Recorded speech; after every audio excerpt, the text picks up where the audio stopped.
Hello, Unbreakable Lovers. Good morning. Yes, it's Sunday morning. We're running late today, Fee. We are.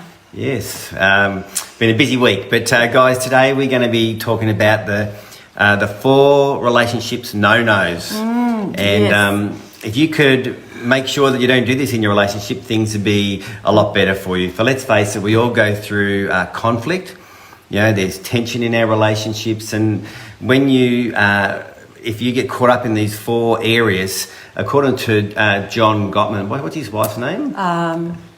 Julie. Yeah, John and Julie Gottman. These guys are the world renowned relationship experts. Yeah. And they say that there's 4 things that destroy a relationship, which is criticism, contempt, defensiveness, and stonewalling. And if we do any of those things in a relationship consistently And heavily. yeah, according to statistics, Because we do it every now and then. criticise. I do. And I do too, honey. Phew. Anyway, Totally those 4 things in a relationship that are a continual pattern of behaviour, it destroys a relationship. In 5.6 years, apparently, that relationship will be over, statistically. Yeah. So it's a pretty big deal, and it's so easy to fall into the trap of doing that. Instead of being able to express our needs and what we want, how we feel, we move into this place. And maybe you're scared to do that. Maybe you're not used to expressing your feelings. Maybe you're frustrated because this guy keeps doing the same thing over and over again. But when we move into those patterns of behaviour, it really is condemning. It makes them feel guilty. It makes your partner feel like they're not enough, and it's never the way forward. So and it's so easy to fall into those behaviours, that criticism, contempt, defensiveness, and stonewalling, because we get tired, we get stressed, we get disappointed in life, and we can very easily quick to attack.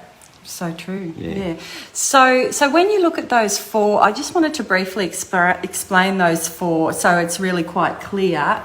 So criticism is really, it's not something you've done wrong. There's actually something wrong with you. And criticism and contempt are quite very much the same. So the way to kind of move from that is to really get very good about expressing how you feel calmly. Without being critical. Yeah, like, look, I'm feeling frustrated because you keep leaving your socks all over the bedroom. I don't know who you're talking about today, Phoebe, but this person you keep talking about. Can you do this? So I could ask that quite calmly, and Rick could say, oh yeah, no worries, I'll really work on doing that because I can see that it's frustrating you. So getting really good at doing that is really important. Yeah. Defensiveness is where often we move to. Like Rick might say, well, what could you say if I came at you critically about the socks that get left on the carpet? I'd say, hey, listen, have a look at your side of the room. It's 10 times worse than mine. Yep. So that's defensive behaviour. Good one. This is getting personal. So that defensive behaviour, or he could take responsibility for that. I could say, that's okay, baby. Okay, I'm sorry. I'll get better at doing that. Okay, so awesome. Tick, 10 out of 10. So can you see how those kind of different reactions change the dynamics of a conversation from conflict to like workability. And working together. And let's face it, all 4 of us move into one of those.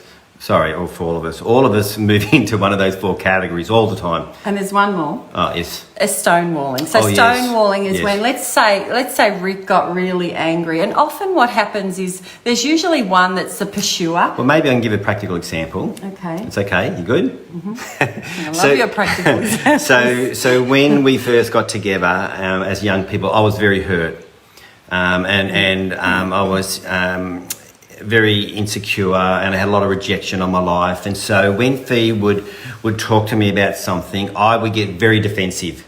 Yeah. And as I got defensive, you would stonewall. Yeah. So basically, he would come at me, and then I would just kind of get into this flooded state. They call it a flooded state, and basically your body is responding and going into a fight or flight state. So when you feel attacked, when you feel threatened, it's not like he was going to beat me up or anything, but emotionally I felt attacked. You move into this fight or flight state, and that's a God-given thing. If there's a tiger attacking you or a bear or whatever, or a Rick. or Rick. But we've really got to realise that and recognise that over the next 30 minutes, there's nothing good that's going to come out of that conversation. So to be able to say, hey, let's just have a time out. We're going to readdress this at 3 o'clock this afternoon. We're going to talk calmly and express our feelings and needs. Yeah. So that's it in a nutshell. So the 4 no-nos, guys. So Yeah. what are they, Fee? It's criticism, contempt, defensiveness and stonewalling. And so, guys, if you've got any of them in your relationship, which I'm sure you've got parts of it, but if they are to be a continual part of your relationship, it's just going to cause decay.